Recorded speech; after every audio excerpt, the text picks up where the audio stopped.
দেখছেন তারা একটু অভিযোগ আছে যে সেটিং সেটিং দিতে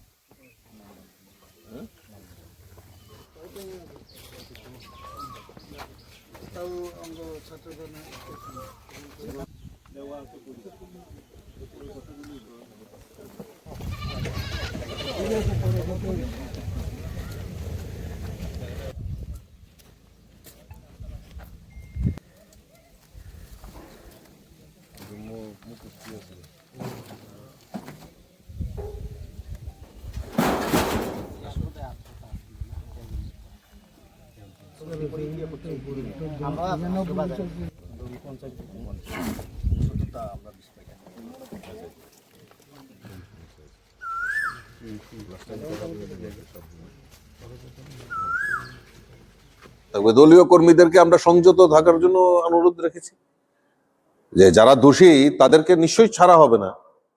আমি তো বললামই গতকালকে আমাদের মাননীয় মুখ্যমন্ত্রী পৌরোহিত্যে একটা উচ্চ পর্যায়ের বৈঠক সেখানে সংগঠিত হয়েছে।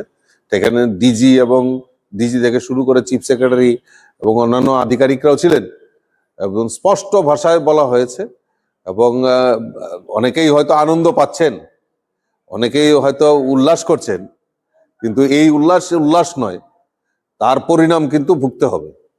কাজেই বিজেপি পার্টি অফিস আক্রমণ, অগ্নিসংযোগ করে বিজেপি অফিসকে মানে কর্মীদের উপর আক্রমণ করে কেউ যদি মনে করে রেহাই পাবে, এটা স্বপ্ন দেখছে।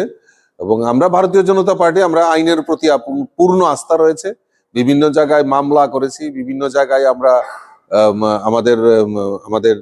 আমরা পুলিশের আধিকারিক, সিভিল অ্যাডমিনিস্ট্রেশন তাদের কাছে আমরা জানিয়েছি।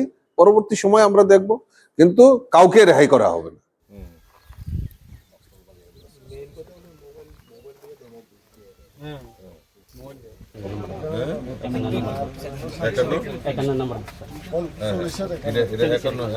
এদিকে এইসব জায়গাটা কিছু করছে না,